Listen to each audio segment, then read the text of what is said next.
Propósito é alvo, desígnio, destino, determinação, disposição, finalidade, objetivo e vontade. Mas é muito interessante a gente analisar os requisitos, os significados, aquilo que define o propósito, para nós entendermos o que é uma vida com propósito desde o nascimento.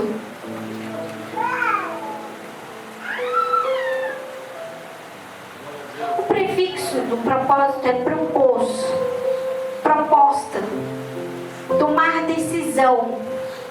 Decisão vem de livre-arbítrio, que nos leva a entendimento. Mas o sufixo ito, algo formado, estabelecido, rocha, granito. É muito interessante essa palavra, propósito. Muitas das vezes nós entendemos, ouvimos muitas ministrações sobre este tema. E muitas ministrações. Mas é interessante porque propósito é aquilo que se propõe. Ito já está proposto. Então, se Deus ele tem um propósito na nossa vida, nós precisamos entender que já há algo estabelecido, precisa ser moldado. Aquilo que já está estabelecido precisa de uma forma, de um formato, de um molde. Mas não é qualquer coisa. É rocha. É granito. Então precisa do quê? De um especialista. Porque se formos levar lá para o nascimento, muitas das vezes quantos e quantas pessoas eu ouço questionar: por que eu nasci? Porque no nascimento não se tem o livre-arbítrio, no nascimento não se tem uma escolha. O nascimento já é escolhido, já é estabelecido por aquele que nos criou, por um ser muito maior, por um Deus supremo. Já está estabelecido, e nós vemos lá no Salmo 139, o Senhor sonda e nos conhece. Ele conhece o nosso deitar e o nosso levantar. Ele conhece tudo em nós. Você pode pôr para mim só assim? O Senhor, tu examinas o meu coração e me conheces tudo ao meu respeito. Pode passar. Sabes quando eu me assento e quando eu me levanto.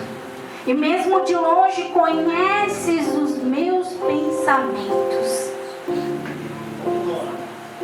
Tu me vês quando viajo e quando descanso. Sabes tudo o que faço.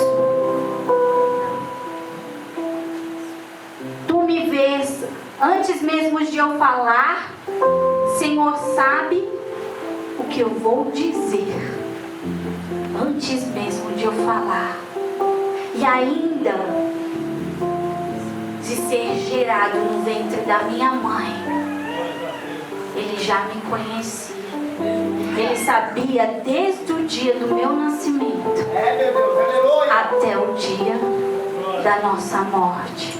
Ele já conhece todos os detalhes.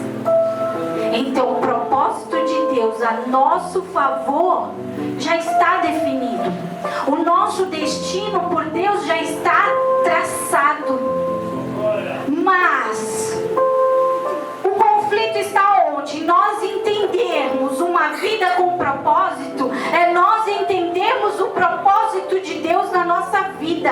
Porque como nós analisamos algumas ministrações também anteriores sobre corpo, alma e espírito, somos seres tricotômicos. O nós analisarmos isto, o corpo é lugar de domínio. Você vai entender logo isso. O corpo é lugar de domínio. Domínio. Moldar. Estou sempre no intuito de mudar. De querer mudar alguém, outrem, não eu mesmo. Eu estou falando da nossa carne. A nossa carne não se contenta. Por quê? Porque a nossa carne, o nosso corpo é deste mundo.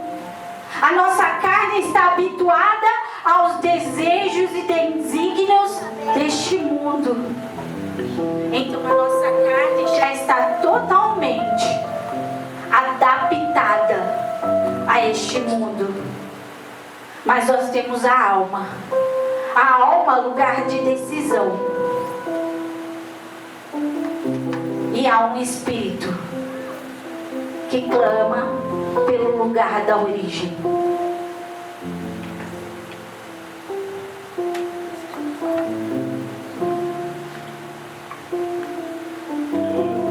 Mas, para nós entendermos mais algumas coisas, vamos abrir lá em 2 Timóteo 2,4.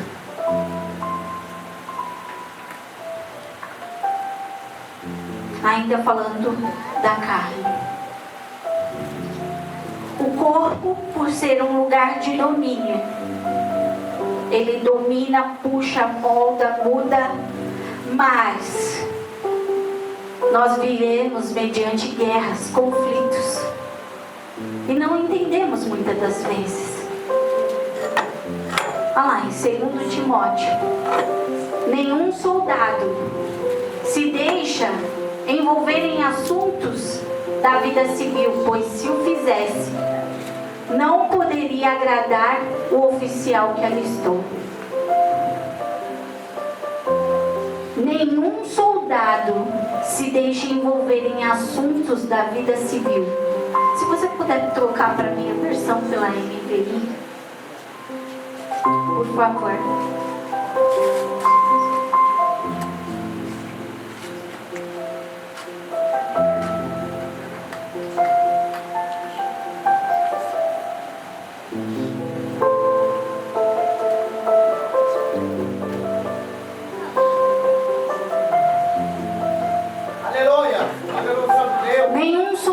Se deixa envolver pelos negócios da vida civil, já que deseja agradar aquele que o alistou. Muitas das vezes, nós vemos que os conflitos começam quando não entendemos as guerras, as situações, os desafios, aonde a carne puxa para os desejos, mas a alma, no lugar da decisão, entra em conflito. E agora? Carne ou espírito? Espírito, lugar de origem, vida de Cristo. Mas como ter a vida de Cristo? Como se envolver em ser imitador de Cristo? Como conhecer? Como saber? Ele vem de um lugar de origem, mas que origem é esta? O Espírito é o sopro, veio de dentro de Deus, mas aonde é o reino? Aonde este reino está estabelecido? O que eu preciso fazer para conhecer este reino? O que eu preciso saber para viver este reino? Porque nós analisamos aqui algumas coisas que é muito complexo. A gente vê todos os dias famílias em guerras, pessoas em dúvidas. Por que servir a Cristo? Por que eu passo por tribulações? Por que eu estou em aflições? Por que tanta guerra? Por que tanta dor? Por que a morte? Por que as separações? Mas para entender tudo isso, todo esse propósito, nós precisamos conhecer Jesus. Aleluia! Poderoso Deus! Parece ser simples. A criança, quando é bebê, quando passa uma certa idade, ela precisa ir para o prezinho. E depois ela vai para o ensino fundamental. E depois ela vai para o ensino médio. Ela precisa o quê? Conhecer, adquirir. Ela precisa, desde bebê, na sua formação, um nível e níveis de conhecimento. Mas para nós termos uma vida com propósito não é diferente. Nós precisamos, como aquela criança, alcançar níveis de conhecimento. Eu quero Jesus, eu já entendi que eu preciso aceitar Jesus, eu já entendi que eu preciso me batizar, eu já entendi as situações, os conflitos, as guerras interiores a qual eu não consigo lidar. Eu entendi. Aí é só aceitar Jesus. Aí nós vamos até lá, entregamos a nossa vida, sentimos alegria, sentimos o gozo, sentimos o prazer em entregar a nossa vida a Ele. Mas aí a gente vai vendo que as situações parece que entram num beco sem saída e vai se complicando. Mas conhecer Jesus, como nós falamos aqui, lugar de decisão. O lugar de decisão, ele precisa decidir para que lado ele vai pender. Mas para ele pender para um lado, ele precisa ter o quê? Um aprofundamento. Que entendimento é se aprofundar. Se aprofundar a conhecer quem você é na sua carne. Mas se aprofundar o que é a alma, o que é o espírito. Mas se eu não sou deste mundo, se eu sou um forasteiro neste mundo, a carne, muitas das vezes, ela quer se desenvolver nos conhecimentos e nos embaraços desta vida. Mas nós precisamos ser levados a um reino a qual nós somos de lá. Aí precisamos nos aprofundar lá, conhecer lá. Mas em que nível eu quero chegar neste conhecimento? Será que eu quero só sentar aqui na terça, ouvir a palavra, sentar aqui na quinta, ouvir a palavra, sentar aqui no domingo, ouvir a palavra e basta? Uma vida com propósito requer níveis maiores.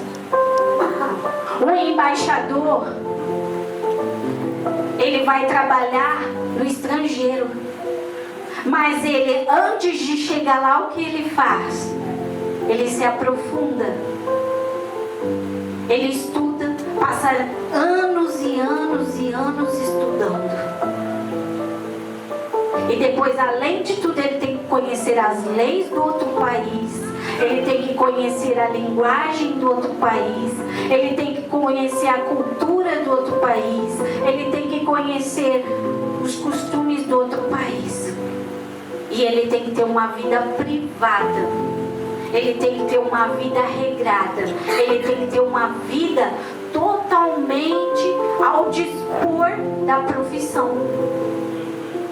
Mas eu vejo a facilidade do entendimento de um embaixador conseguir adestrar toda essa situação.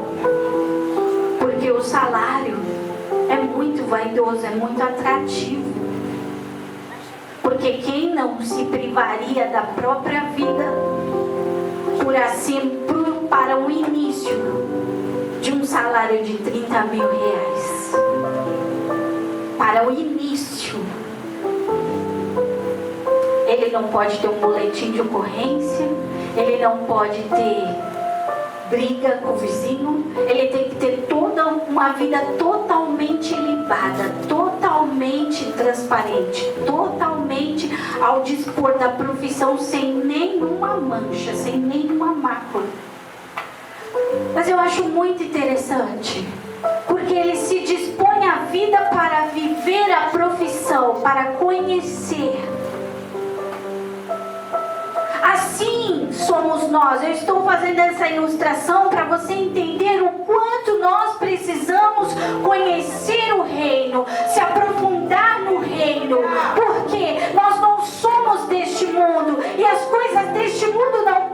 nos embaraçar. Porque aquele reino é superior. Aquilo que os ouvidos não ouviram, olhos não viram, é o que o Senhor tem preparado para nós. E a promessa é que Ele vem buscar os dele.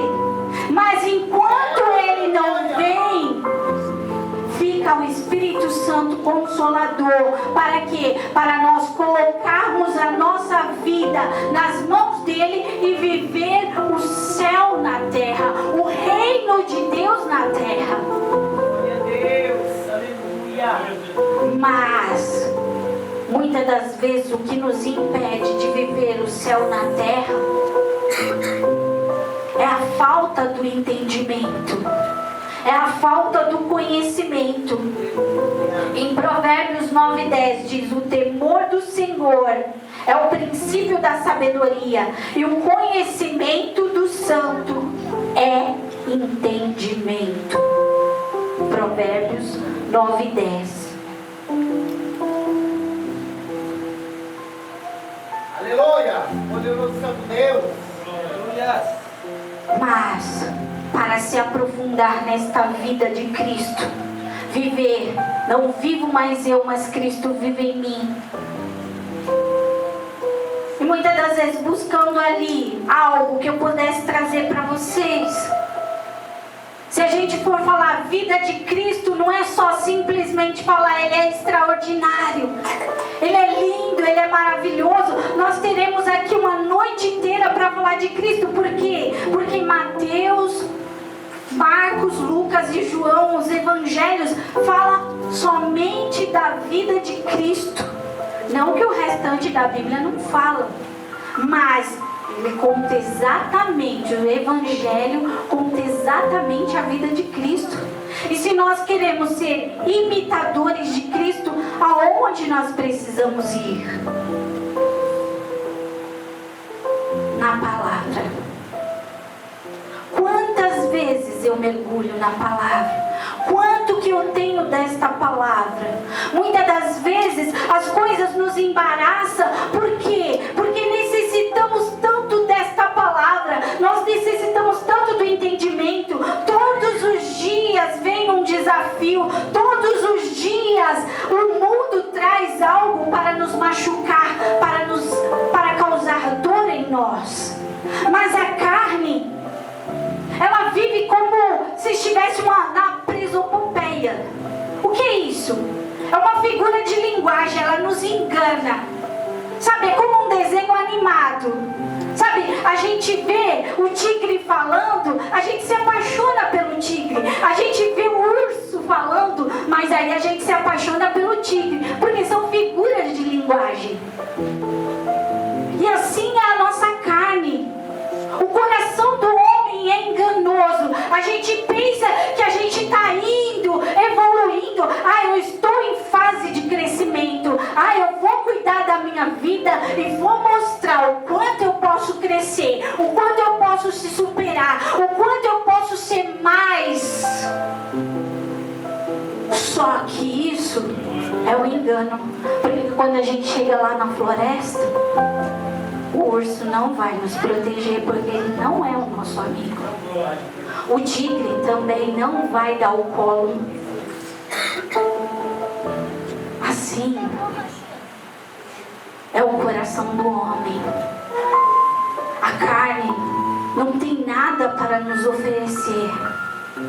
Nós não somos deste mundo, mas nós temos uma certa dificuldade de entender. Porque a alma e o corpo e o espírito andam juntos. Andam conexos, interligados. Não tem como tirar a carne daqui, o espírito e a mente. Separar, não tem como fazer isso. É tudo uma coisa só. E tudo aquilo que a gente vive na nossa carne, tudo aquilo que o nosso corpo, a nossa carne deseja, há um propósito, mas há uma consequência. Só que as consequências do mundo físico, nós levamos para consequências também no mundo espiritual. A nossa alma sofre as consequências da carne, dos desejos da nossa carne.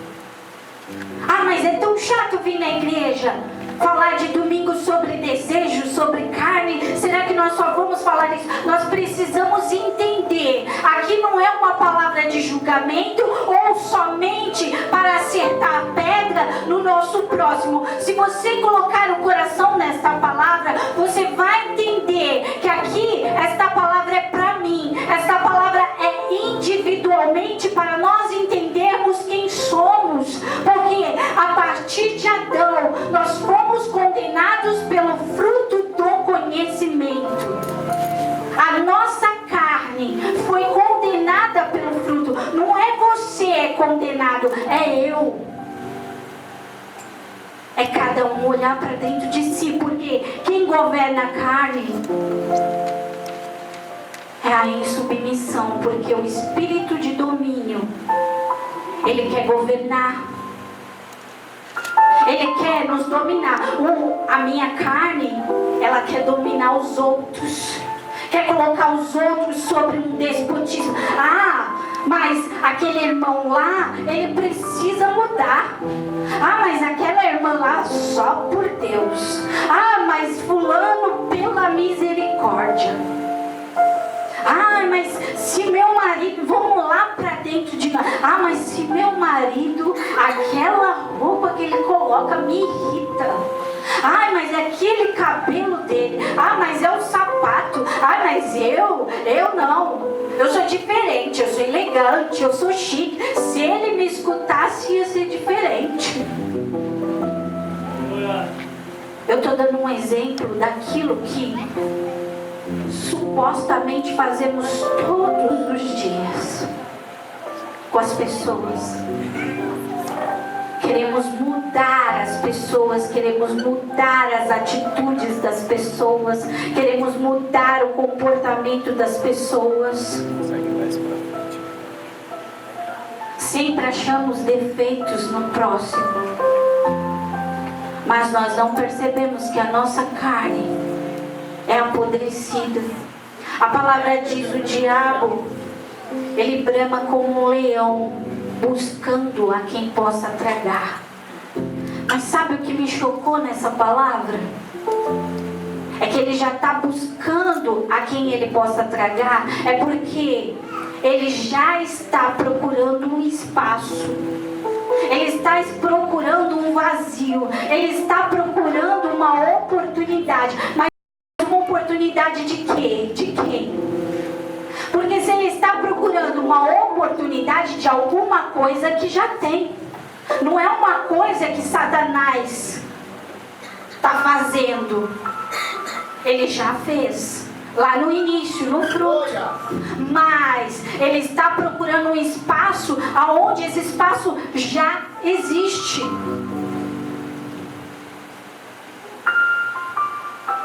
E o que me choca é olhar o quanto a minha carne, o meu eu, é tão apodrecido,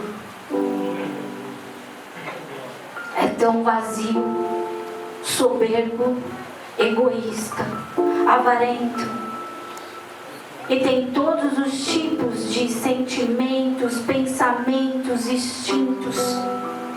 Aonde que há um antídoto para tudo aquilo que perece a carne? Vem de lá, vem do reino, vem de nós entrarmos no lugar de decisão, que é a mente, buscar entendimento na palavra, e a palavra: conhecereis a verdade, e a verdade vos libertará. Através da fé, a fé vem pelo ouvir a palavra de Deus. Ah, mas eu já estou cansado de ouvir isso. Mas nós precisamos nos colocar no lugar de entendimento e começar a buscar. A buscar, como uma criança precisa ir para o pré, como uma criança precisa ir para o colégio fundamental, para o ensino médio. Porque se nós não colocarmos no lugar de propósito, a carne não vai nos deixar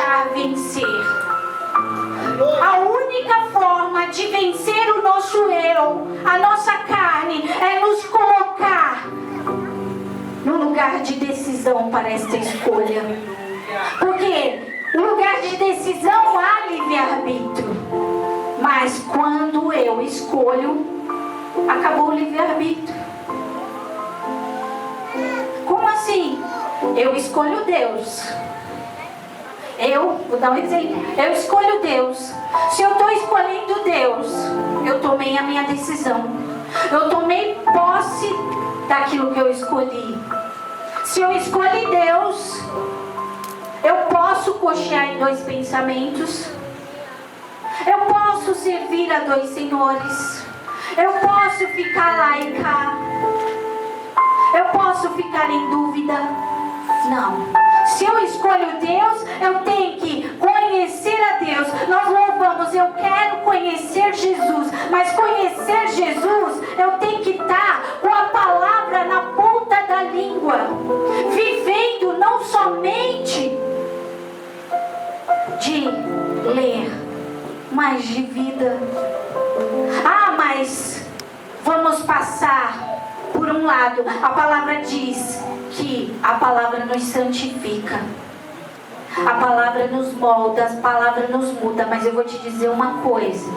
Enquanto estivermos nessa terra, a palavra sim nos santifica. Mas há uma visão que precisamos refletir sobre ela. Não é porque a palavra nos santifica que nós passamos a ser perfeitos. Não é porque a palavra nos santifica. Eu não estou aqui para te desanimar. Eu estou aqui para te fazer refletir. Que não é porque a palavra nos santifica que a partir daí as coisas vai ser mil maravilhas. Não. A guerra contra a carne vai ser diária. Vai ser Raquel e Raquel. Mas também vai acontecer o quê? As adversidades, porque somos todos diferentes uns dos outros. Somos todos filhos do mesmo Pai, fomos gerados para o mesmo propósito, mas com personalidades diferentes. Muitas das vezes a forma de se expressar é diferente. Mas não é porque nós vamos até a eternidade com esse corpo que nós vamos nos acomodar. A vida é assim mesmo, é tudo desse jeito, não adianta, não muda. Eu não mudo. Eu não mudo, não adianta, eu já me esforcei. Não, é dia a dia, é dia a dia. Por quê? Porque o corpo, ele precisa o quê? Morrer. Mas como assim? Vamos nos matar uns aos outros? Homicídio coletivo? Não. Nós precisamos morrer. Mas para a nossa carne morrer, é preciso que o nosso espírito prevaleça. Prevaleça no entendimento, no lugar de decisão, aonde nós escolhemos viver Deus. Não vivo mais eu, mas Cristo vive em mim. E diante do ódio que vier, diante dos desafios que vier, porque situações vão vir e você lá no serviço vai se deparar com a raiva, com a injustiça. Você vai se deparar na sua casa com a tristeza, com a mágoa, com as decepções. Você não vai deixar de se deparar com os desafios. Você vai se deparar todos os dias com as adversidades, com a desilusão, com as tristezas, com as paixões. Porque muitas das vezes nós queremos de Deus aquilo que muitas das vezes Ele não pode nos dar. E nós, como uma criança marrenta, nós queremos. E se joga no chão. Não, eu quero, Pai, eu quero. Só que muitas das vezes a nossa carne tem uma visão limitada. Nós queremos amores, mas a nossa visão é limitada. Porque o amor para a carne é aquele amor que a gente anseia por felicidade. Aonde que a nossa carne, o amor anseia por carência. Aonde na nossa carne a gente quer que o outro supra as nossas expectativas no amor. Aonde que a nossa carne, diante das paixões, queremos os deleites, mas queremos ser cuidados. Então eu quero um casamento para quê? Porque ele vai cuidar de mim, ele vai suprir as minhas necessidades, ele vai olhar para mim porque eu sou a princesa. Ele vai fazer aquilo que eu necessito. Eu estou dando um exemplo de mim, mas não é porque eu estou falando só das mulheres. É para todos nós refletirmos. É para mim, é para você, é para nós. Você entendeu? Por quê? Porque quando a gente entra num propósito, eu estou dando um exemplo do casamento, então, o casamento é o propósito. Então eu deixo de ser Raquel para viver o propósito. O Márcio deixa de ser Márcio para viver o propósito. É fácil? Não é, vai ter desafios, vai ter adversidade, vai ter desavenças, vai ter tristeza, mas o segredo é vencer a tristeza pela vida de Cristo, vencer a dor pela vida de Cristo, porque a dor não vai deixar de vir. As diferenças nós vamos vencer pela vida de Cristo, as adversidades pela vida de Cristo, o ódio. Nós vemos tanto ódio na humanidade, mas nós também olhamos para a nossa carne. Talvez no dia da bonança, no dia da festa, o ódio não pega. Hoje, talvez que eu estou alegre, eu consigo fluir a vida de Cristo com facilidade. Mas e o dia que me sobrevier a tempestade e o ódio bater na minha porta? Será que mas eu sou pastora, o ódio não vai me pegar. Mas eu li tantos livros, o ódio não vai me pegar. Mas eu fiz tantas coisas. Deixa eu pegar no seu calcanhar de Aquiles, deixa eu pegar no meu calcanhar de Aquiles. Porque vida de Cristo é um desafio a qual nós precisamos renunciar, é na hora da dor. Não é antes e não é depois, é na hora. É naquele momento que precisa, é naquele momento da decisão. É naquele momento que te pega, aonde nós precisamos fluir. Vida de Cristo. Mas o que é vida de Cristo?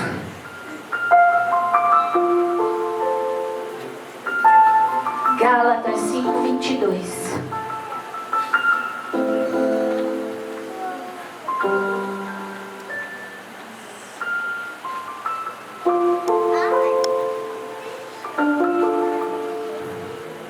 Mas o fruto do Espírito é amor, alegria, paz, paciência, amabilidade, bondade, fidelidade, mansidão e domínio próprio. Volta para mim o anterior, por favor. Mas o fruto do Espírito. Quem matou a carne? Foi o fruto. E quem pode gerar vida? O fruto. O fruto matou lá no início, na árvore do conhecimento, lá em Gênesis. Mas aqui, o que gera vida? Mas é a vida de Deus. A vida de Deus é um fruto. Amor, alegria, paz, paciência, amabilidade. Em 1 João 4:8, aquele que não ama não conhece a Deus, porque Deus é amor. Amor não é um sentimento. O amor do homem muitas das vezes se confunde com o amor de Deus, porque queremos suprir a bajulação, queremos suprir a carência, queremos suprir a necessidade afetiva, nós queremos as nossas vontades e as nossas necessidades pelo amor a qual o ser humano entende. Seja por filosofia, seja por ciência, seja por aquilo que aprendeu no decorrer da vida. Mas o amor de Deus, Ele nos constrange. O amor de Deus, Ele nos corrige. O amor de Deus, Ele nos molda. O amor de Deus, Ele nos afaga. Mas o amor de Deus dói. Por que dói? Por quê? Porque Ele precisa moldar o granito, lembra? A pedra. Ele precisa moldar, chegar ao molde. Aquilo que foi estabelecido, aquilo que já estava formado, Ele precisa modificar aquilo que se formou para colocar a forma do amor dele. Que é aquele amor divino, que tudo sofre, tudo crê, tudo espera e tudo suporta. É amar quando nós estamos diante do ódio. É amar quando a tristeza bate na nossa porta. É amar quando a mágoa que te derrubar e falar para mim: chega. Chega desse negócio de igreja. Chega de Deus. Chega. Porque quando estamos mergulhados no entendimento, não é uma escravidão, mas sim nós nos focarmos a entender, a adquirir conhecimento para o dia da mágoa, para o dia da tristeza, para nós termos discernimento diante da dor que a carne e a vida nos traz, para nós discernirmos o momento.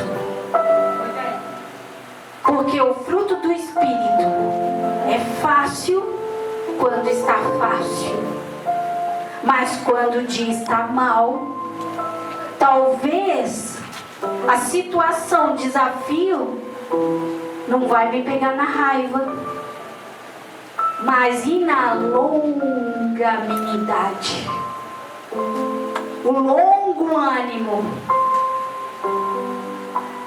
Eu ainda estou no amor, já estou pulando. 1 João 4,9. Nisso se manifesta o amor de Deus para convosco, que Deus enviou seu Filho unigênito ao mundo para que por ele vivamos. Vida de Deus, fruto, alegria. Atos 20, 24. Atos 20, 24. Mas em nada tenho a minha vida por preciosa, contanto que cumpra com alegria a minha carreira e o ministério que recebi do Senhor Jesus, para dar testemunho do Evangelho da graça de Deus. Alegria não é a que o mundo dá, mas é a alegria gerada diante do desafio pela palavra, pelo entendimento a qual Jesus, através da palavra, pode nos dar. E mesmo diante da dor, não sentimos a tristeza, nós sentimos a bonança. Vou contar um testemunho para vocês. Eu preciso até continuar por conta da hora. O propósito é algo que tem muito conteúdo, e quanto mais a gente lê, mais Deus ele tem a revelar para vocês. Quanto mais você buscar, mais Ele vai te revelar. Eu estava lá no estado do Piauí. E nós estávamos com os preparativos do encontro. Mas aquele mês, justamente aquele mês, eu estava num propósito. Comecei num propósito com Deus, a qual eu queria viver os frutos do Espírito. E eu todo dia, era de manhã, de tarde, de noite, a minha oração Senhor, eu quero viver os frutos do Espírito. Eu quero mergulhar mais fundo, eu quero conhecer.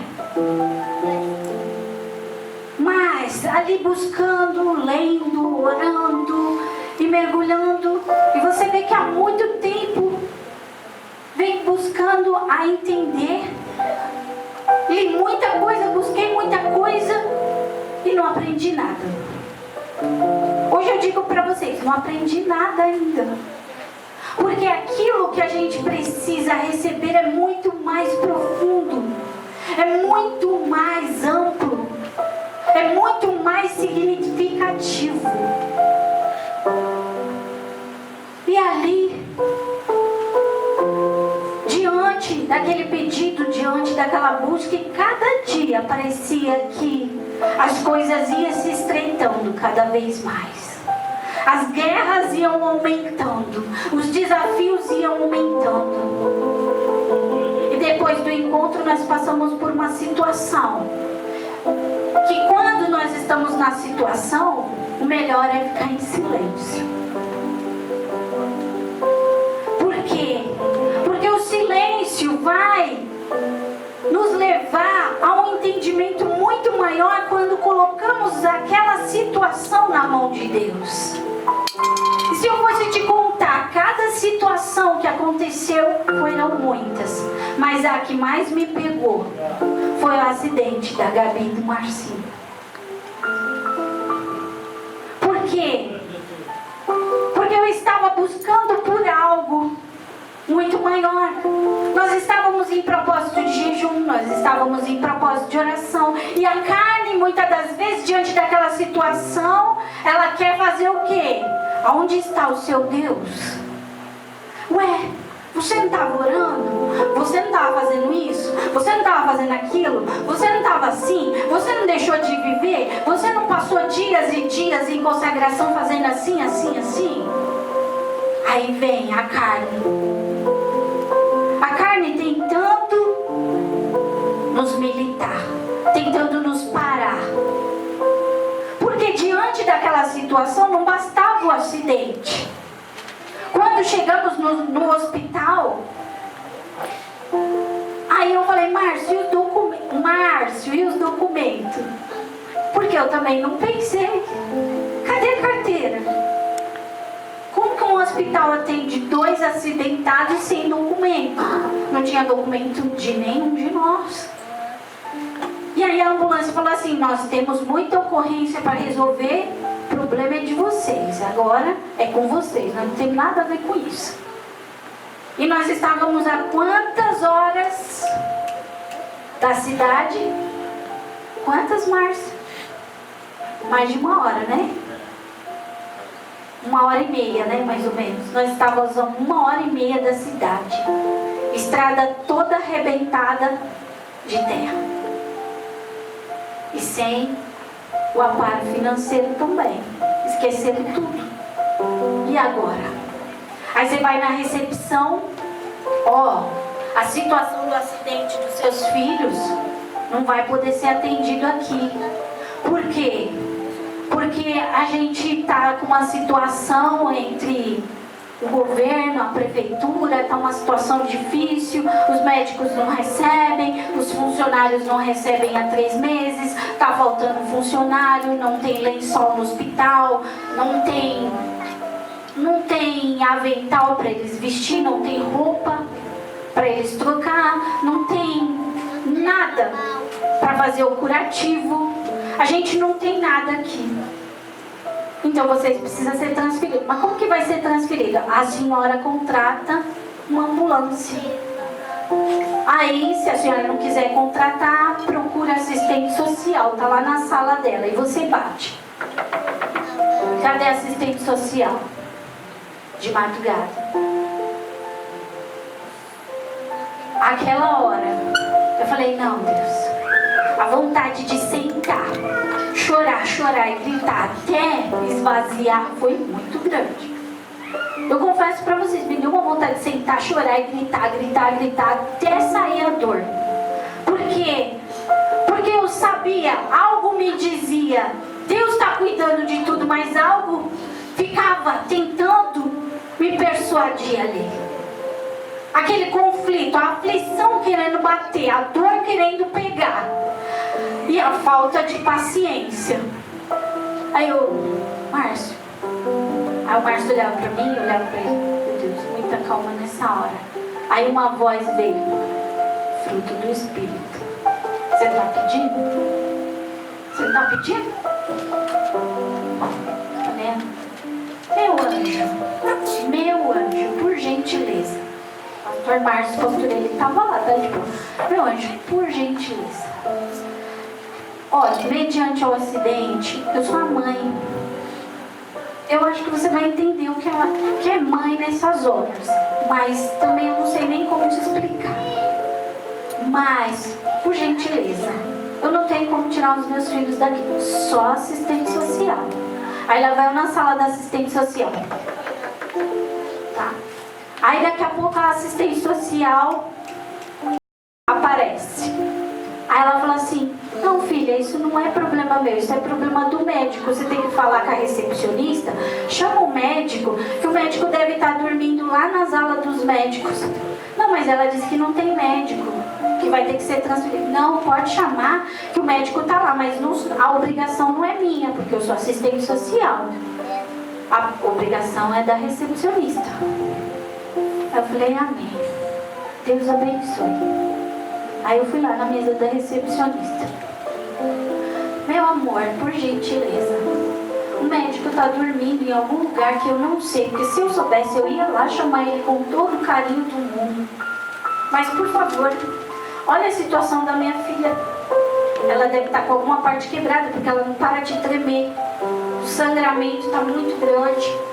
Esse menino, a gente não sabe a situação dele. Se ele tiver com a coluna, alguma coisa quebrada, foi um acidente de moto, é grave. Por gentileza. Olha, eu vou ver. Aí liga pra cá, liga pra lá, liga pra cá, liga pra lá. Nisso foi uma meia hora, uma hora nessa situação. Acharam um médico clínico geral dormindo em algum lugar. Aí ele veio feliz da vida. Pensa quando alguém acorda feliz.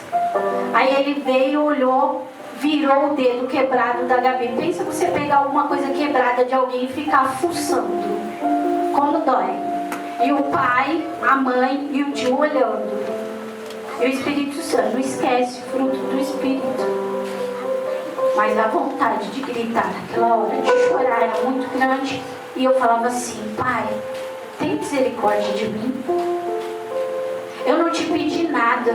Eu não te pedi dinheiro, eu não te pedi carro, eu não te pedi que o Senhor me levasse a profissão, eu não pedi que o Senhor me levasse a nada. Eu só te pedi que faça a sua vontade, mas coloca alguma coisa dentro de mim que não seja mesmo. Foi só isso que eu te pedi. Coloca alguma coisa dentro de mim que eu não sinta que sou eu.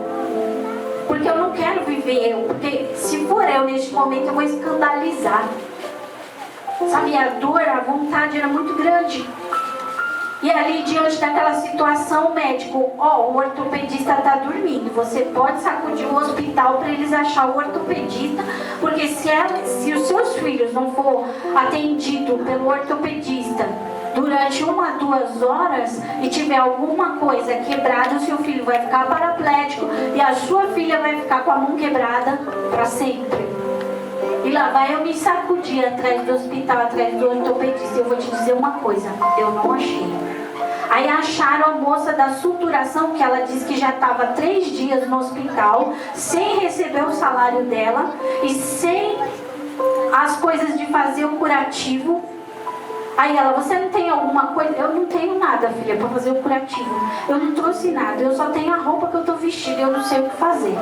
Aí ela foi, se sacudiu para um lado, para o outro, achou um tuchinho de algodão, achou uma seringa, deu aqui uma anestesia no joelho da Gabi, que estava um buraco, deu alguns pontos, e depois ela falou assim, qualquer coisa eu vou voltar a dormir, porque só tem eu aqui no hospital, nessa área de suturação e fazer todo esse aparo. Mas eu vou falar pra você, o ortopedista tá dormindo aí, você precisa sacudir o hospital para achar ele. 10 horas da manhã, a Gabi roxa, se tremendo numa maca De lá para cá, o hospital em construção. Não tinha um lençol, não tinha um cobertor, não tinha uma roupa. Ela ainda com a roupa toda ensanguentada e cantando. Ela cantando que os outros pacientes falavam assim: como que ela consegue cantar? A mulher do lado começou a chorar. Como que ela consegue cantar nessa situação? Aí veio, encostou um homem: como que ela consegue cantar? E o calor aumentando, o dia amanhecendo e os mosquitos descendo e pousando nas feridas. E eu peguei um papelão e ficava assim, orando, sacudindo o papelão de lá para cá, daqui para lá. E veio uma palavra no meu coração: os que confiam no Senhor serão como os montes de Sião, que não se abalam, mas permanecem para sempre. Não importa o tamanho da sua aflição, mas ainda eu estou com vocês, você vai sentir a diferença. E aí, diante daquela situação, a gente atrás, chegou 10 horas da manhã um ortopedista. Aí eu vi o ortopedista, conversei com ele, ele virou as costas para mim, deixou eu falando sozinha e foi para a sala. E eu insistindo atrás do homem, com a santa paciência desde o início. E eu pedindo: Espírito Santo, me ensina. Espírito Santo, me ensina. Eu estou com sono, eu estou cansada, mas me ensina a ter paciência. E eu não quero uma paciência superficial. O Márcio sentou lá num canto e ele cuidava da Gabi, do Marcinho, ficava se revezando para mim correr atrás do hospital. E ele sentou e ele só chorava. Ele não abriu mais a boca. Ele só chorava ali na presença de Deus. Aí o Eli: não, filho, Kel, corre lá. Kel, vai lá. Kel, vamos fazer tal coisa. Kel, vamos fazer assim. E eu e ele correndo pra lá e pra cá. E aí ele: não desiste, nós vamos conseguir. E eu: vamos, mano, em nome de Jesus, nós vamos conseguir. Aí ele viu que eu fui umas 10 vezes até o ortopedista. Aí ele viu que o ortopedista não me atendia. Correu ele atrás. Aí ele falou: pelo amor de Deus, essas crianças foram acidentadas pela madrugada, não foi atendida ainda. Aí o ortopedista falou assim: mano, vocês querem me prejudicar? Vocês querem jogar o B.O. pra cima de mim? O ortopedista estava dormindo aí na madrugada, ninguém chamou ele. Agora vocês querem jogar essa responsabilidade pra cima de mim? Eu vou colocar a mão na ferida deles, que eu sei que é grave. O dedo dela tá quebrado, que dá pra ver de longe. Aí vai me prejudicar. E depois eu que vou levar o processo do hospital? Não mesmo. Eu não posso pôr a mão naquilo que o outro que era responsável não fez, porque passou da hora. O dedo da sua filha vai ficar assim para sempre. Não tem mais como. Porque tem hora para cuidar. A ortopedia tem hora para cuidar. Passou do horário, já era. Não vai ter muito o que fazer. Aí eu falei: pelo amor de Deus, pelo amor de Deus. Aí enquanto eu falei pelo amor de Deus, o Eli foi lá, puxou o Márcio, as macas, a Gabi, puxou, enfrentou toda a multidão, aquela fila, enfiou ela lá dentro do consultório. Colocou ela dentro do consultório e aí ele pega o dedo dela e fala assim: ó, eu vou mostrar pra vocês que não vai adiantar. Pegou o dedo dela quebrado e deu uns 2 puxão assim. Foi, né, Gabi? Deu uns 2 solavancos no braço dela. Rapaz, na hora o pastor ele começou a chorar. Ele: não, pelo amor de Deus, não faz isso não. Não faz isso não. Ele não aguentou. Eu falei: Jesus, me dá força. Jesus, me dá força nesse momento. Eu estou mostrando para vocês que não adianta. Então vai para a sala de cirurgia para ver se o cirurgião consegue fazer alguma coisa. E mandaram ela para a sala de cirurgia. Passou pela cirurgia e Deus fez um milagre lá. Porque o dedo dela era para ficar a mão dela totalmente entortada. E eu vi Deus naquela situação. Mesmo faltando toda a necessidade do hospital, Deus fez algo. O mais extraordinário foi quando ela chegou no quarto, não tinha leito para ela. E ela não conseguia, a gente não tinha onde carregar a Gabi, porque daqui das costas até embaixo, tudo em carne viva. Não tinha como sentar, não tinha onde deitar, e quando deitava, colava na cama. Os outros pacientes correram de outra sala e falaram assim: senhora, eu soube que a senhora está precisando de lençol, toma aqui, toma o meu. Aí tinha uma senhora também que estava internada há mais de mês lá no hospital. Ela falou assim: olha, eu sei que a sua filha não é daqui, mas eu já estou acostumada, então fica com o meu ventilador, eu não ligo de ficar sem. Olha, eu tenho uma roupa novinha, uma camisola novinha, eu dou para sua filha. E aí foi acontecendo, eu nem usei a camisola. E aí Deus foi providenciando, Deus foi cuidando, Deus foi trazendo toda a necessidade que a Gabi e o Marcinho precisavam naquele lugar.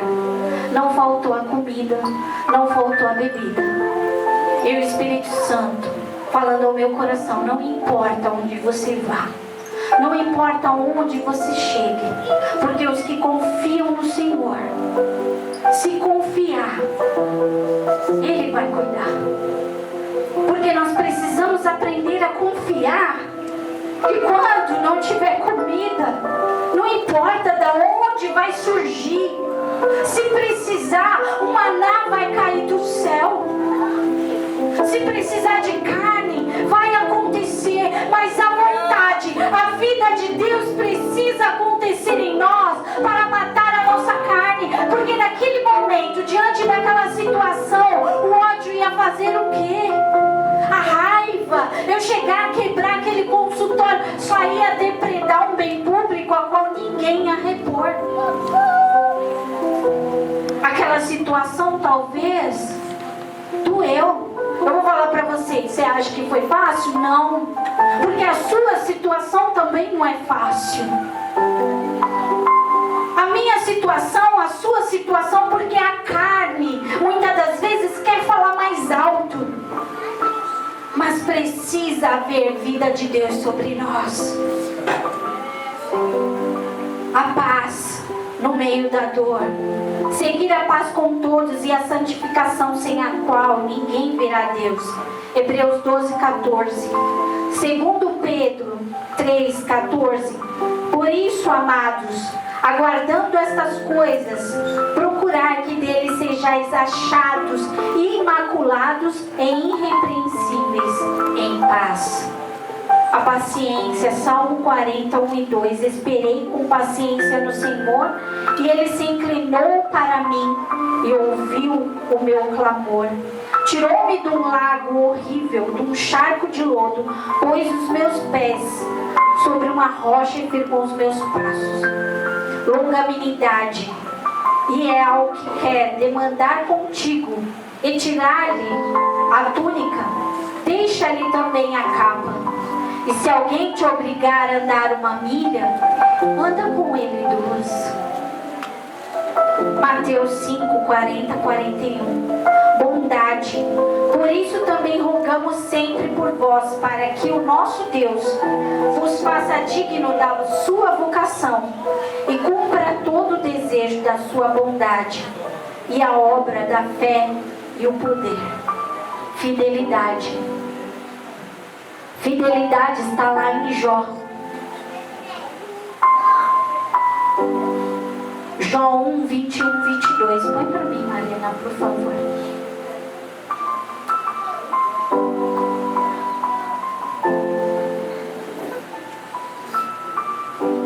Jó 1, 21, 22.